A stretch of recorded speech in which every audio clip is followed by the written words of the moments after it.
Assalamualaikum warahmatullahi wabarakatuh. Alhamdulillah, alhamdulillahirabbil alamin.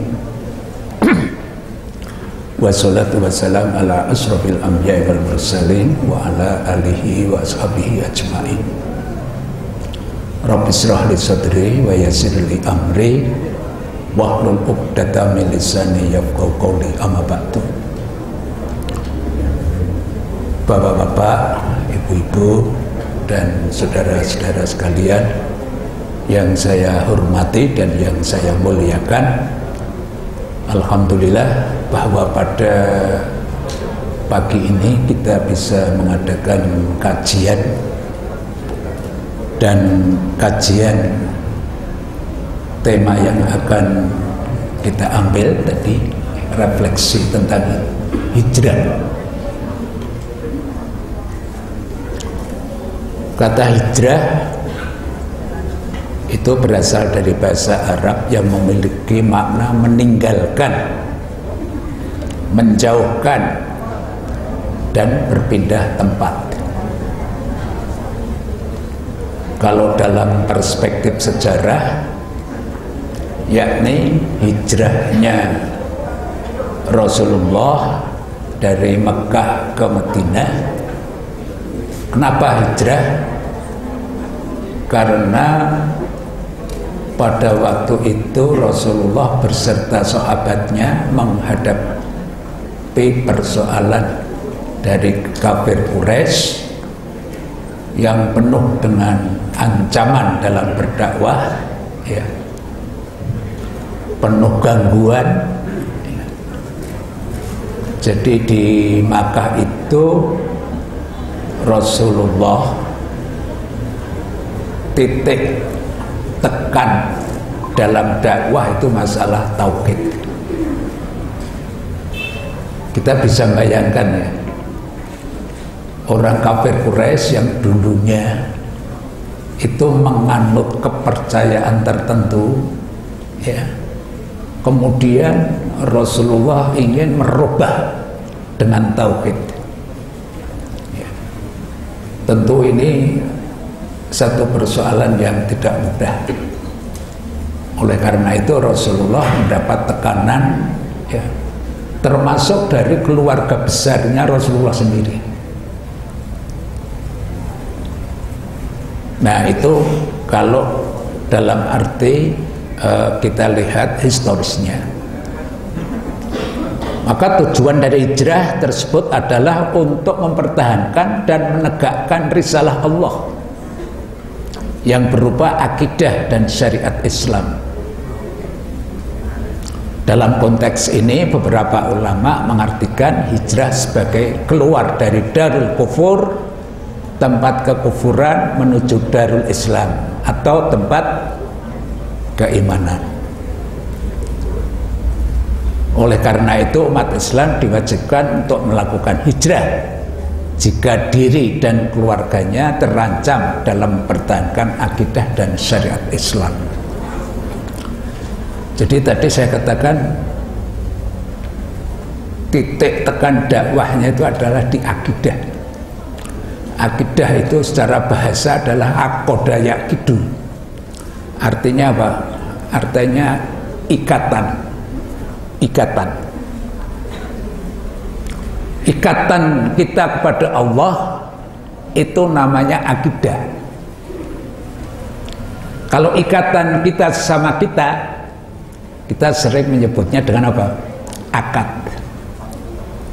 Akad. Biasa dipakai oleh notaris atau Pak Naib, Pak KUA. Ada akad nikah, ada akad jual beli, akad pinjam meminjam, dan lain sebagainya. Sedang akad kita kepada Allah, ya, itu dinamakan dengan apa? Akidah. Baik. Dalam Al-Quran paling tidak ini saya kutipkan 3 ayat, ya, Yang pertama Al-Baqarah ayat 218. Sesungguhnya orang-orang yang beriman, orang-orang yang berhijrah dan di jalan Allah, mereka itu mengharapkan rahmat Allah, dan Allah Maha Pengampun lagi Maha Penyayang. Ayat yang kedua, dan orang-orang yang beriman dan berhijrah serta berjihad pada jalan Allah, dan orang-orang yang memberi tempat kediaman dan memberi pertolongan kepada orang-orang muhajirin, mereka itulah orang-orang yang benar-benar beriman. Mereka lah memperoleh ampunan dan rizki nikmat yang mulia. Sekalian, ini ayat yang ketiga, orang-orang yang beriman dan berhijrah serta berjihad di jalan Allah dengan harta benda dan diri mereka adalah lebih tinggi derajatnya di sisi Allah SWT, dan itulah orang-orang yang mendapatkan kemenangan. Jadi dari 3 ayat ini, saudara-saudara sekalian, orang yang berhijrah itu karena apa? Karena ditandai dengan masalah keimanan, ditandai dengan masalah akidah. Dari akidah kemudian orang itu hijrah, pindah. Dan hijrahnya itu adalah untuk apa? Berjuang di jalan Allah. Setelah berjuang di jalan Allah, dia mendapatkan kenikmatan. Setelah mendapat kenikmatan, dia mendapatkan ampunan, dan endingnya adalah surga. Termasuk adalah orang-orang yang membantu dalam berhijrah. Coba gambarkan, Rasulullah beserta sahabatnya hijrah, itu ditinggalkan semua asetnya. Jadi yang dibawa itu sebatas apa yang bisa dibawa. Pindah ke Madinah, mereka belum punya tempat tinggal. Tapi alhamdulillah, berkat kebaikan orang Ansor. Orang Ansor itu penduduk tetap yang ada di Madinah. Sedang muhajirin itu adalah orang-orang yang berhijrah. Mereka disambut baik, dibantu, entah itu soal masalah tempat tinggal, soal pekerjaan, ya, dan lain sebagainya. Nah, orang-orang yang membantu orang yang berhijrah ini, mereka itu adalah orang-orang yang kemudian endingnya nanti adalah masuk surga.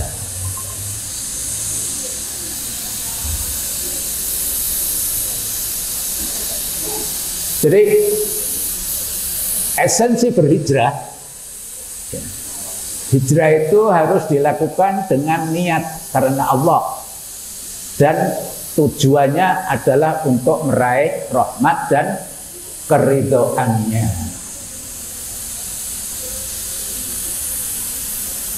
Ya. Orang-orang beriman yang berhijrah dan berjihad karena Allah akan menjadi mukmin yang sejati, mendapatkan pengampunan, keberkahan, rizki, dan kemenangan di sisinya. Jadi bapak-bapak dan ibu-ibu yang saya hormati, kalau misalnya kita kembali ke institusi kita, rumah sakit ini, kalau menurut saya rumah sakit kita ini juga sudah hijrah. Dulu namanya rumah sakit Islam, tapi bagaimana penerapan Islam mungkin belum maksimal. Tapi setelah sekarang itu menjadi rumah sakit Islam syariah, ini berarti sudah hijrah. Maka banyak sekali perubahan-perubahan yang diadakan oleh rumah sakit Islam ini. Dan ini juga memerlukan apa? Perjuangan. Bagaimana cara karyawan untuk melayani pasiennya? Bagaimana misalnya ya apoteknya? Bagaimana laundrynya? Laundry itu kan juga harus bersih ya. Bersih, suci, ditandai apa? Bisa dilihat entah itu warna ataupun baunya. Ya. Seluruh karyawan ya, itu diajak untuk apa? Hijrah menuju ke rumah sakit syariah. Ini alhamdulillah. Ya termasuk BPRS kita itu. Ya. Maka namanya apa? Syariah. Dan itu perjuangan. Sekarang bank-bank yang syariah itu masih sedikit sekali itu. Masih sedikit sekali. Nah, kemudian ini ya, orang-orang yang beriman, berhijrah, berjihad karena Allah akan menjadi mukmin sejati, mendapatkan pengampunan, keberkahan rizki. Saudara sekalian, rizki yang kita miliki ini ya, itu sebetulnya luar biasa. Ada ini ya, membagi rizki itu ada 4. Yang pertama, rizki yang berwujud harta. Padahal al-malu huwa adnar rizki. Harta itu adalah rizki yang paling rendah. Loh Pak, kok dikatakan rendah? Carinya saja susah. Kenapa kok dikatakan rendah? Saudara sekalian, dulu kita lahir ini nggak bawa apa-apa. Besok kalau kita meninggal juga nggak akan bawa apa-apa. Harta yang selama ini kita miliki akhirnya nanti untuk siapa? Bisa jadi kita bagi-bagi ke anak kita atau saudara kita. Harta yang sejati itu adalah harta yang taruhlah untuk zakat, infak, sedekah. Itu investasi kita.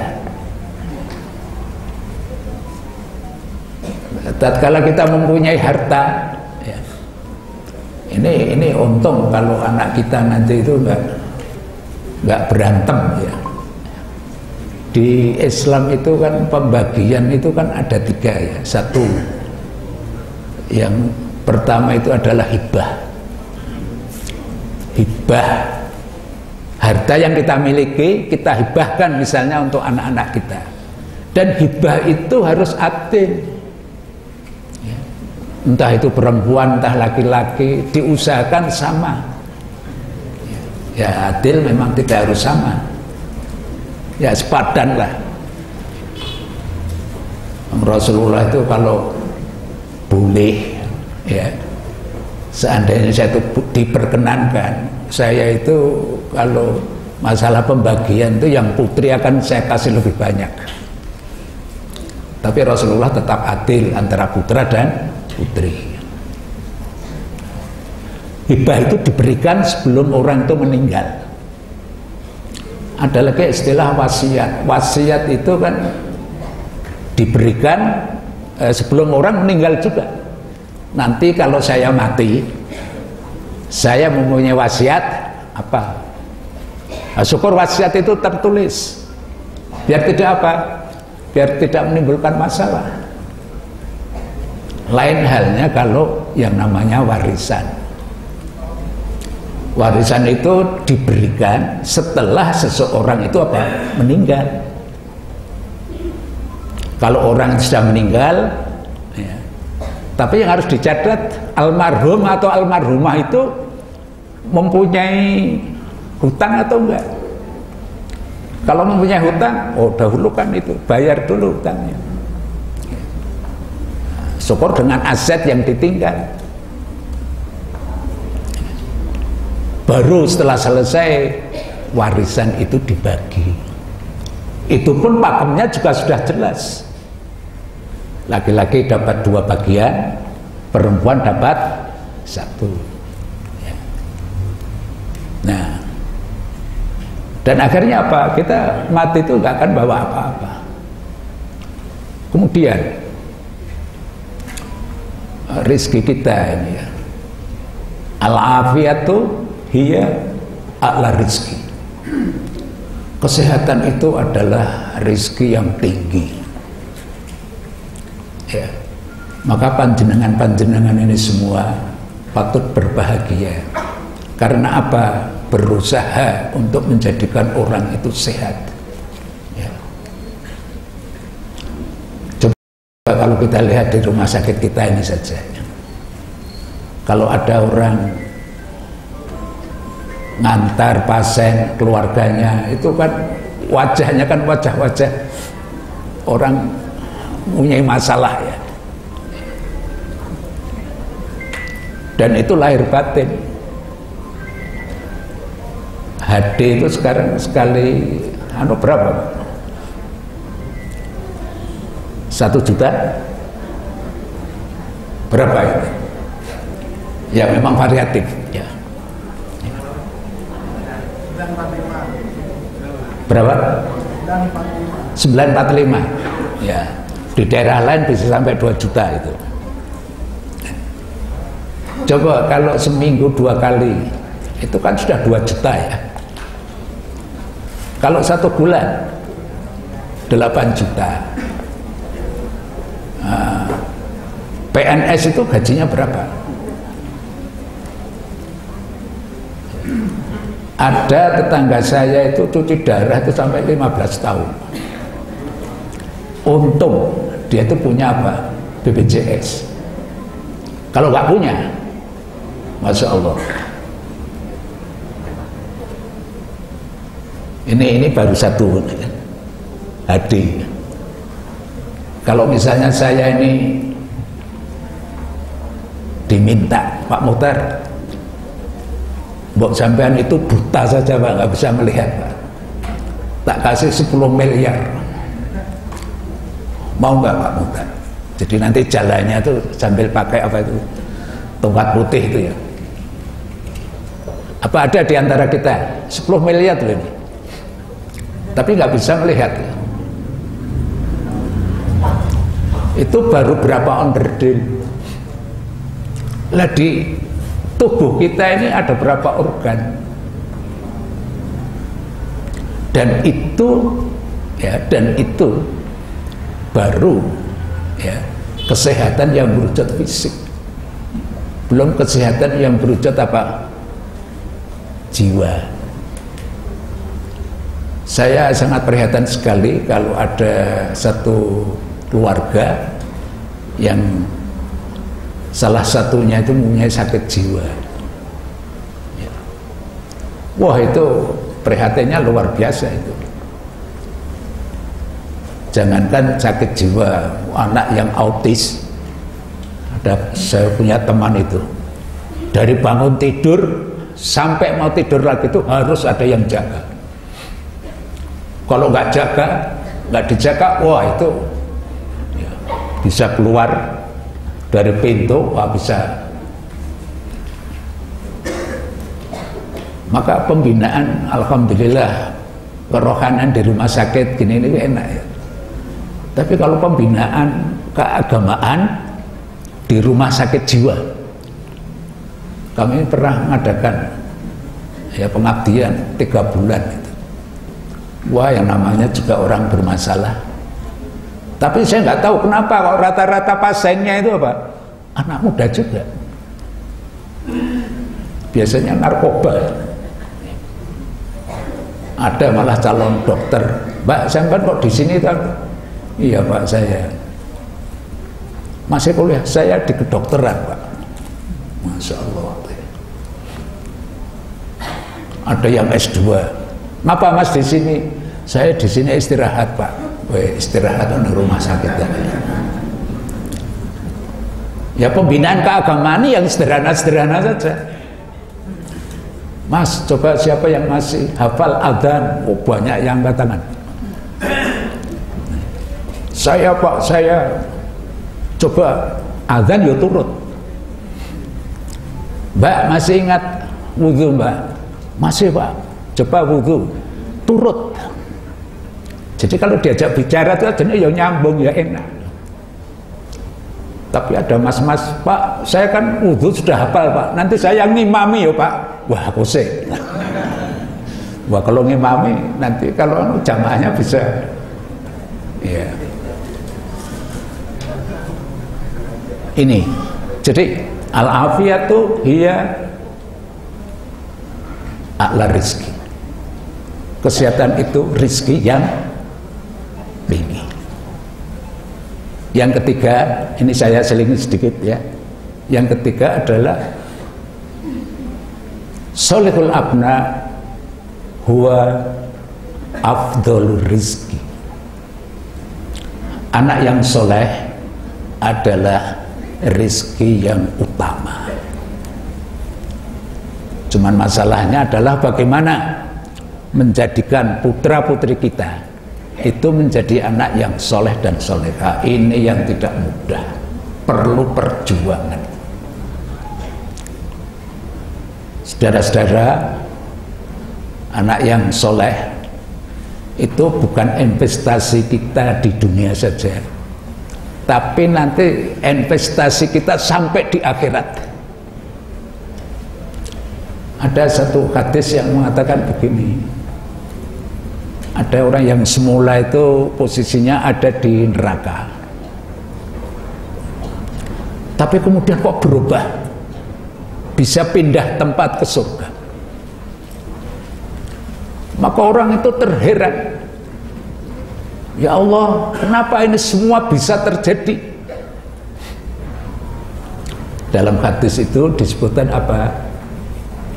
Istighfari abnaikum lakum, karena doa anak-anakmu untukmu. Jadi nggak sembarangan ini anak yang soleh solehah. Nggak apa-apa Bu, ini perlu diajak, ini untuk kader ya.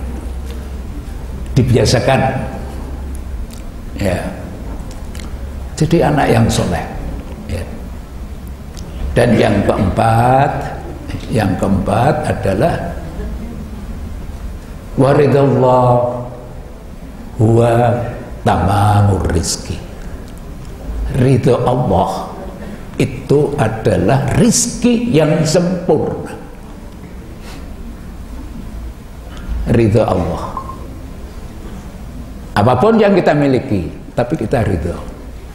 Apapun yang terjadi, ya, dan kita sudah berusaha sekuat mungkin, tapi kita ridho. Sampai seandainya pun suatu ketika kita meninggalkan dunia ini, kita juga harus ridho ya. Ya ayyatuhan nafsul mutmainnah irji'i ila rabbiki radiyatan mardiyah. Wahai jiwa yang tenang ya. Orang mukmin itu mestinya senantiasa mempunyai jiwa yang mutmainnah.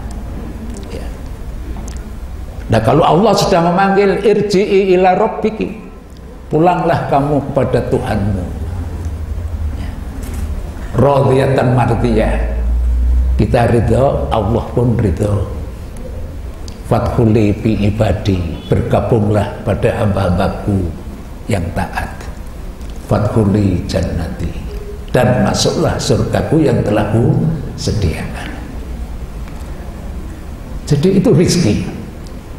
Jadi rizki yang paling sempurna, tamamu rizki wa ridallah. Ini kaitannya dengan esensi berhijrah ya, keberkahan rezeki dan kemenangan di sisinya. Nah, kemenangan di sisinya itu apa? Berarti apa? Surga. Terus hijrah dan jihad membutuhkan pengorbanan harta dan bahkan jiwa. Yeah. Bondo bau pikir lek perlu nyawane pisan. Nah, ini. Ketika prinsip tersebut mencakup iman, keyakinan, hijrah, perubahan, dan jihad perjuangan dalam menegakkan risalah Allah Subhanahu wa taala. Ya.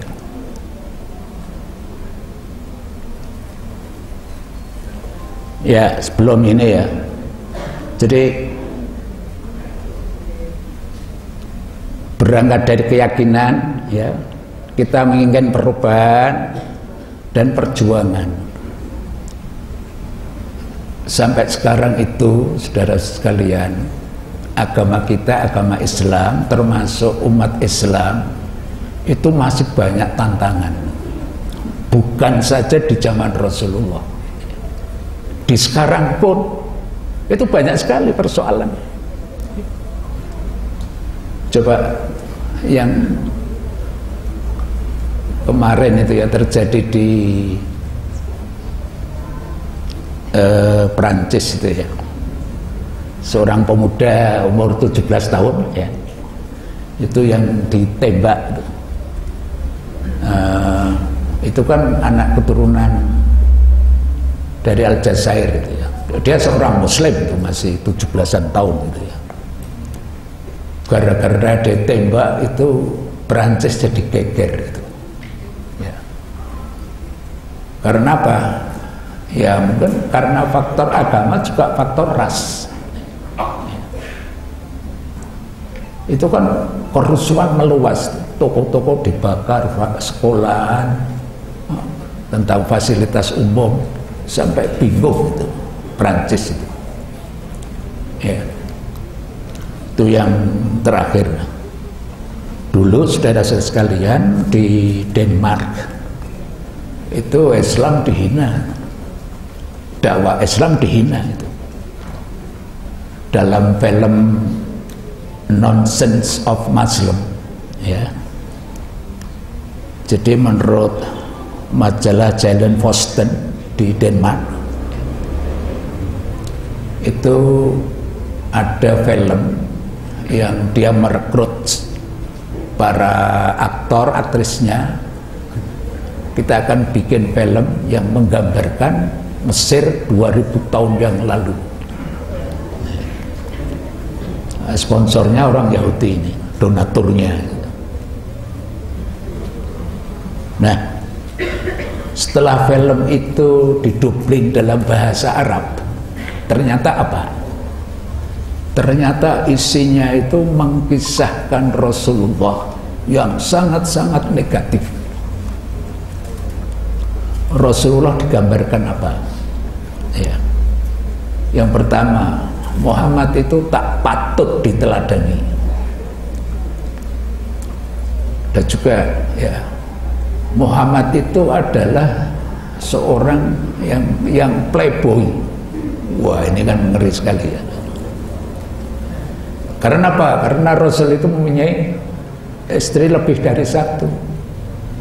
Tapi sebetulnya kalau kita tahu kenapa Rasul nikah lagi itu, Masya Allah, kalau kita baca sejarah, itu tidak sebagaimana yang digambarkan dalam film tadi itu ya. Nonsense of Muslim itu. Coba Rasulullah itu tatkala dia nikah dengan Hafsah ya, apa motivasinya? Hafsah itu kan putranya Umar bin Khattab ya.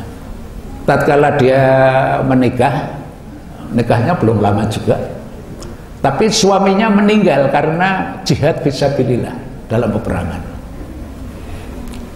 Lah Umar bin Khattab ini kan juga punya tanggung jawab terhadap keluarganya ya, terutama pada putrinya Hafsah itu. Duh, ini anak saya jadi rondo gitu. Dia berusaha untuk mencarikan suami. Didatangi Utsman bin Affan. Pak Utsman, ini anak saya ini Hafsah ini kan barusan ditinggal suaminya. Inti silaturahminya. Gimana kalau Hafsah itu panjenengan ambil sebagai istri saja? Wah, kok saya? Jangan saya, Pak Umar. Kira-kira jawabannya begitulah ya. Intinya nggak kerso, nggak mau. Dia datang ke siapa? Abu Bakar. Pak Abu, saya punya masalah ini Pak Abu. Anak saya ini loh, Hafsah. Kan nikah belum lama, tapi sudah ditinggal oleh suaminya. Ya. Gimana Pak Abu, seandainya putri saya ini panjenengan ambil sebagai istri saja? Loh kok saya? Kok yang lain saja? Kira-kira kalau ditawarkan karyawan RS itu kira-kira ada yang siap gitu. Ya. Tapi nyun sewu, Hafsah ini kan orangnya hitam. Ya. Nah dia baru kemudian matur pada siapa? Rasulullah. Rasul, saya ini punya persoalan. Anak saya ini loh, Hafsah. Ada apa? Ini kan barusan ditinggal suaminya. Gimana Rasul kalau panjenengan ambil istri? Loh kok saya? Bawa ke tempatnya Pak Osman saja. Loh sudah Rasul, saya sudah ke sana. Tempatnya Pak Abu Bakar juga sudah. Oh, jadi sudah sampai hubungi semua ini. Ya sudahlah, ini saya ambil istri. Apa motivasi Rasul menikah dengan Hafsah? Nolong dengan Khadijah. Loh, umurnya sudah 45. Rasul baru berapa? 25. Apa ada mas sing umur selawe gelem nikah karo wong 45? Wene sing ngacem bareng. Iya. Ya, Khadijah memang kaya tapi terus bersama Rasulullah berdakwah dengan sebagian harta bendanya. Ada perkawinan Rasulullah secara politis. Dia mendekati raja, ya, penguasa. Gimana supaya raja itu bisa takluk, bisa memeluk agama Islam dengan cara menikahi putrinya. Ini politis. Ya, saya tidak akan menerangkan tentang pernikahan ya. Tapi yang jelas saya kasihan ini ya, di Indonesia ini Masya Allah perceraian ini yang agak ngeri. Perceraian itu tidak tidak hanya 1 menit itu di Indonesia terjadi perceraian, sebab 5, 8 sekian ya, kurang 1 menit pasti terjadi apa? Perceraian. Kalau di Klaten ini setiap hari itu ada 4 perceraian, tinggi juga ini. Baik, jadi orang Islam, dunia Islam itu masih diani oleh orang-orang lain. Kemarin ada pembakaran Al-Quran, masih ingat ya di media itu. Itu yang kurang ajar itu kan pembakarannya di mana? Di areal masjid. Dan sisa pembakaran itu untuk lap sepatu. Wah, ini pelek itu.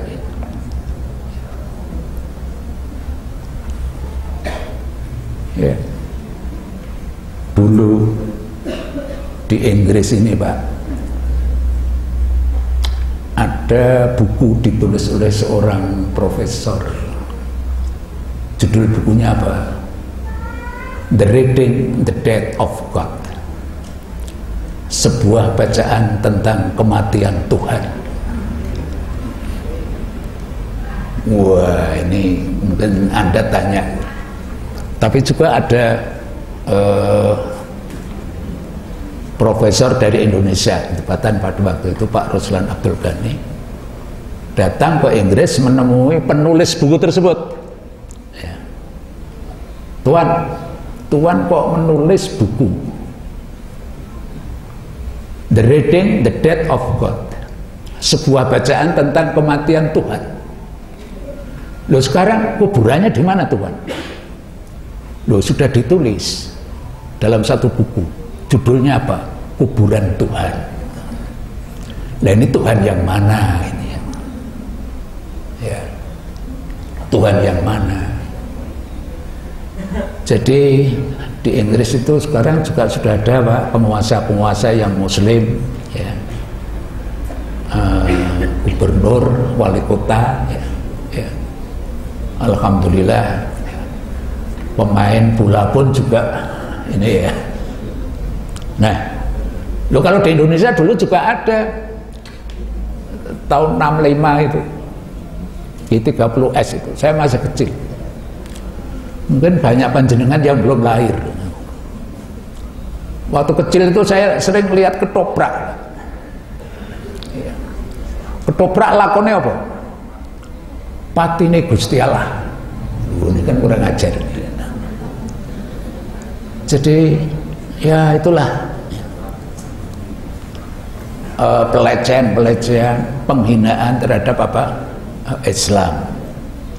Nah, saudara sekalian, kembali ke hijrah. Seseorang dikatakan hijrah yang telah memenuhi dua syarat, yaitu ada sesuatu yang ditinggalkan,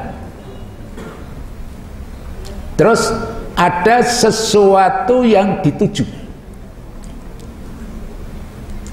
Jadi meninggalkan segala hal yang buruk, negatif, maksiat, kondisi yang tidak kondusif, menuju keadaan yang lebih baik, positif, dan kondisi yang kondusif untuk menegakkan ajaran Islam. Ya, kita ini kan juga masih katutan dosa-dosa gitu ya, katutan salah-salah, khilaf-khilaf. Mungkin kehidupan kita belum baik, ya. Belum sebagaimana yang diharapkan oleh Islam. Ya, mari kita berubah, mari kita hijrah ke yang lebih baik. Ya.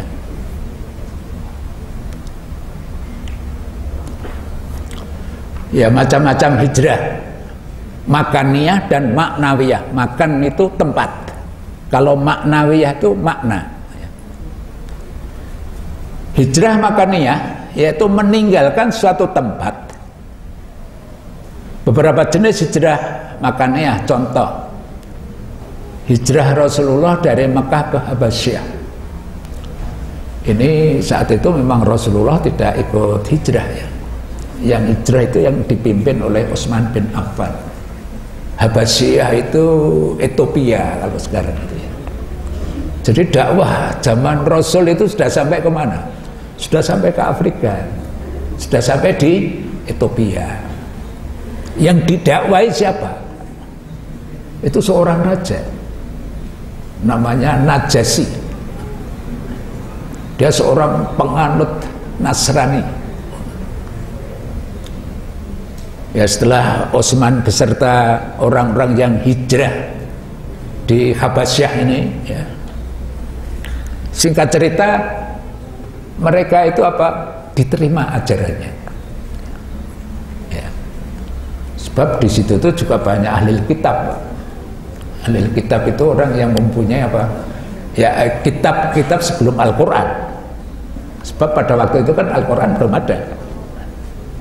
Tapi Rasulullah diperintah memerintahkan sahabatnya untuk hijrah di Habasyah. Tatkala Utsman dan teman-temannya ini hijrah, itu orang kafir Quraisy itu juga mengintai, buntuti dari, mempengaruhi sama Raja Najasyi agar tidak mengikuti ajaran Muhammad. Rintangannya juga luar biasa. Ya.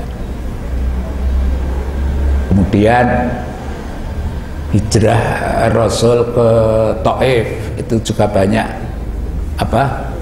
tantangannya. Terus hijrah dari suatu negeri yang di dalamnya didominasi oleh hal-hal yang diharamkan, Ya. Hijrah dari sesuatu negeri yang membahayakan kesehatan untuk menghindari penyakit menuju negeri yang aman. Wah, kemarin ini kalau COVID-19 itu, wah itu cukup ya. Alhamdulillah kita semua itu bisa menolong pasien-pasien ya. Banyak orang hijrah ke rumah sakit ya, dari tempat yang tidak aman menuju rumah sakit ini agar aman, agar bisa selamat, meskipun juga ada yang tidak tertolong ya.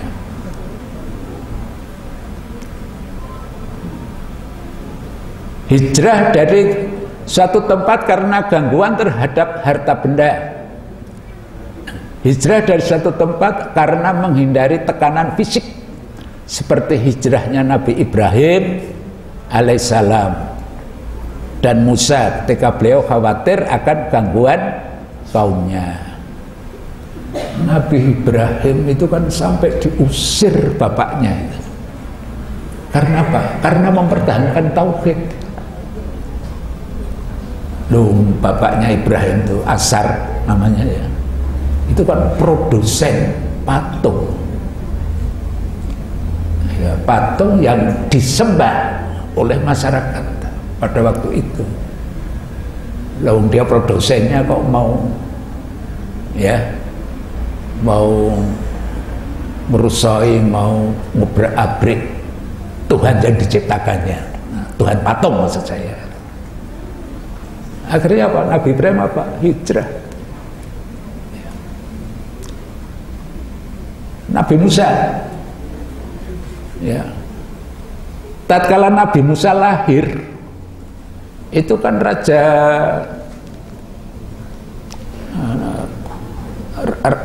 Fir'aun ya, Raja Fir'aun itu kan membuat deklarasi, barang siapa yang punya anak laki-laki bunuh.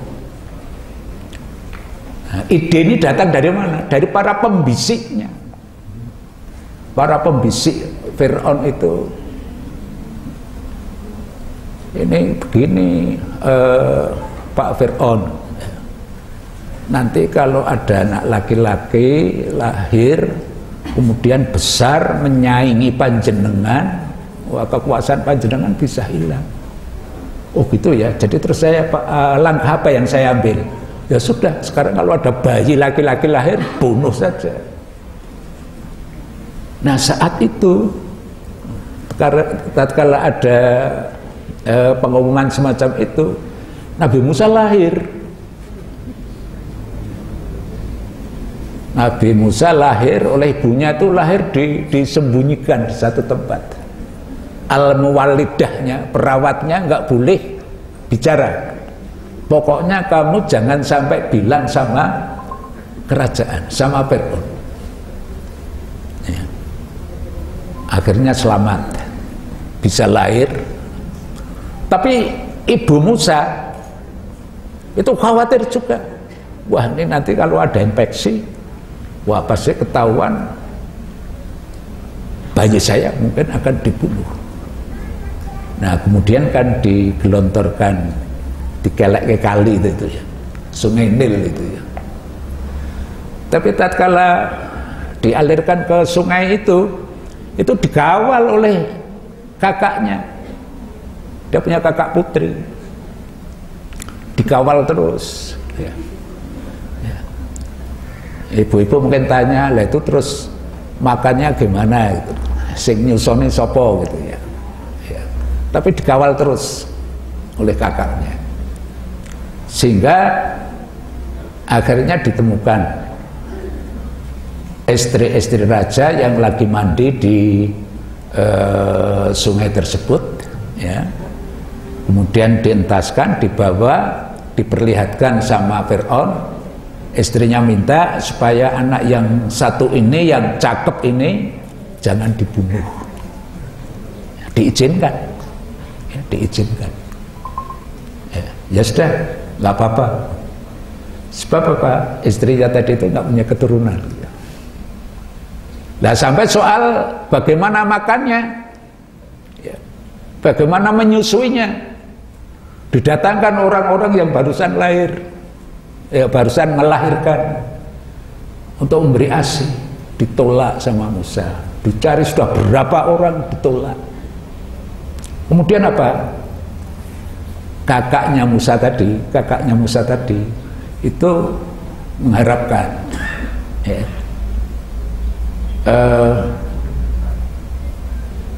ibu-ibu semua, kalau saya usahakan cari orang yang bisa menyusui apa ibu-ibu boleh. Sopo kowe nduk? Ya sekono golek.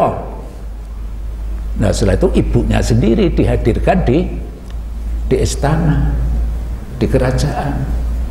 Kemudian disusui sendiri oleh ibunya, Ibu Musa. Langsung lancar. Ya sudah. Terus akhirnya apa? Disuruh tinggal di kerajaan. Ya. Jadi itu masalah apa? Menyusui. Nah, kemudian bapak-bapak dan ibu-ibu yang saya hormati dan yang saya muliakan, macam-macam hijrah. Hijrah itu ada yang makaniyah, ada yang maknawiyah. Ya. Pertama, hijrah i'tiqadiyah. Hijrah keyakinan adalah perpindahan keyakinan dari tepi jurang kekufuran dan kemusyrikan menuju puncak keyakinan mukmin sejati yang terkadang mengalami fluktuasi dan perlu melakukan konversi keyakinan agama. Ya, jangan dikira kita ini keyakinan kita ini sudah sempurna ya. Pernah nih Pak saya alami. Saya ini rumah saya itu kemalingan, kecurian itu sudah 3 kali. Dan waktunya kok ya itu terus. Malam Sabtu pagi. Ya. Pas saya ngisi pengajian, Masya Allah ya.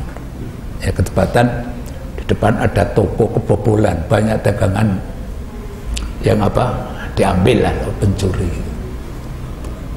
Nah pagi-pagi itu tetangga saya itu mau bantu saya. Pak Muhtar, gini Pak Muhtar, saya itu mempunyai orang yang pintar. Orang itu nanti bisa mengetahui siapa yang maling, yang dicolong apa saja ya. Dah pokoknya nanti Pak Muhtar tahu beres. Saya jawab, terima kasih, matur suwun, sampun cekap matur mawon. Tapi oleh tetangga saya ini, dia lari Pak, ke dukun Pak. Dukun cari informasi. Siapa yang nyuri barang, ya, kapan, yang dicuri apa saja. Setelah itu nemu saya, Pak Muhtar, sekarang saya sudah tahu Pak Muhtar. Kata Pak Dukun. Wah ini loh, kata Pak Dukun, yang ngambil tuh ini. Tapi untuk bisa lebih tahu ada syaratnya Pak Muhtar. Saya yang menanggapi biasa, lah syaratnya nopo? Syaratnya Pak Muhtar harus tidur di depan pintu selama 3 hari 3 malam. Mantap aku. Lagi pembina yayasan jamaah haji kan. Nah ini jangan dikira tidak ada godaan ya. Jadi ada saja ya. Ini kan akan menggoyahkan apa? Keimanan kita. Padahal iman itu yang paling pokok itu kalau dalam apa? Islam. Terus hijrah fikriyah. Ya, fikriyah berasal dari kata fikrun, bukan qaf tapi kaf, fikrun, fikr. Yang artinya pemikiran, dan dalam dunia yang kita tempati saat ini dengan perkembangan teknologi dan arus informasi yang tak terbatas telah menjadi medan perang pemikiran yang disebut dengan ghazwatul fikri. Ya, perang pemikiran. Nah Nah ini sudah, kalau sudah di media sosial itu kan informasi apa saja ada tuh Pak ya. Islam yang aliran apa saja kan ada tuh ya. Maka kita harus selektif. Yang jelas yang dibutuhkan itu adalah kesalehan digital ya. Tahu Pak kesalehan digital? Jadi orang yang menggunakan ya, nge-share, mengupload dan seterusnya di media sosial itu harus mempunyai kesalehan digital. Jangan kita melakukan ghibah digital. Sebab di dunia digital itu, di media sosial itu ya, itu kita mau ghibah apa saja sangat bisa. Sedang yang diperlukan sekarang adalah apa? Kesalehan digital. Wala taqfu ma laisa laka bihi ilmun. Janganlah kita ini ikut-ikutan kalau kita tidak tahu duduk masalahnya. Iya. Ini juga ada hijrah su'uriyah. Cita rasa, kesenangan, kesukaan dan hal-hal yang serupa dalam diri kita sering terpengaruh oleh nilai yang kurang islami, termasuk dalam hal hiburan, musik, bacaan, gambar, pakaian, rumah dan idola yang sering kita tidak memperhatikan nilai-nilai Islam. Ini bapak-bapak, mas-mas ini saya kadang-kadang juga berpikir juga ya, kalau pas jalan-jalan, entah rekreasi, entah di mall itu pakai celana pendek ya. Celana pendek yang kadang-kadang apa, tidak menutupi aurat, dan itu nampaknya lagi tren gitu ya. Ya. Sebab ya saya lihat di mana-mana kok sama. Di masjid pakai sarung, tapi setelah itu dilepas. Wah, dia lebih apa? Enak kalau pakai celana pendek tadi itu. Padahal secara syar'i apa? Itu tidak menutup aurat. Ya. Ini ya soal selera ya. Ini monggo, semoga, saya khawatir nanti kalau habis dari RSI ya, neng dalan katoknya copot ganti katok cendak lah. Suluk berarti tingkah laku atau kepribadian. Dalam perjalanan waktu, akhlak dan kepribadian manusia mengalami degradasi dan pergeseran nilai dari akhlakul karimah, kepribadian mulia, menuju akhlakul sayyi'ah. Jadi gini, ada ungkapan gini, innamal umamu ma akhlak bakiyat wa indahabat akhlakuhum dahabu.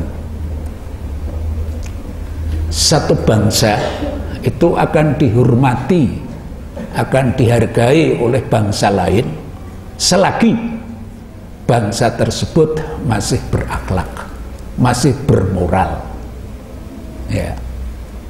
Kalau bangsa itu sudah tidak bermoral lagi, tidak berakhlak lagi, maka bangsa lain tidak akan menghormatinya, akan menyepelekannya, bahkan akan menghinanya. Nah, kalau kita breakdown lebih sempit, satu masyarakat, satu komunitas itu apabila komunitas tersebut masih berakhlak, insya Allah akan masih dihormati oleh komunitas yang lain. Komunitas yang lain masih akan segan menghormati dan menghargai. Tapi kalau komunitas itu sudah tidak berakhlak, maka komunitas lain juga tidak akan menghiraukan. Jadi kalau kita persempit lagi Pak, karyawan RSI termasuk pengurusnya, ya, termasuk pembinanya, itu kalau masih berakhlak, insya Allah masih akan dihormati dan dihargai oleh kelompok lain. Dan sebaliknya, kita breakdown lagi. Seandainya satu keluarga itu masih berakhlak, bermoral, dia akan dihargai oleh keluarga lain, akan dihormati oleh keluarga lain. Tapi kalau keluarga itu sudah tidak bermoral, sudah tidak berakhlak, ya sudah, keluarga lain juga tidak akan menghormati. Sehingga kalau begini besanan susah, Pak.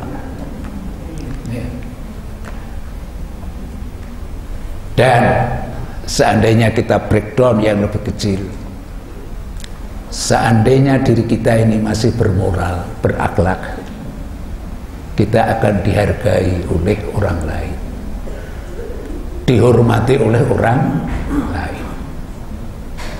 Tapi apabila diri kita ini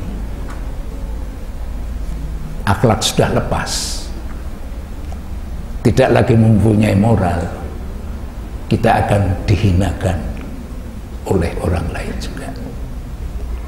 Bapak-bapak, ibu-ibu, dan saudara-saudara sekalian, ini tepat pukul 9 waktu Indonesia bagian RSI. Semoga apa yang saya sampaikan ini ada manfaatnya. Kurang lebihnya mohon maaf. Billahi taufiq wal hidayah. Nasrun minallah wa fathun qarib. Assalamualaikum warahmatullahi wabarakatuh.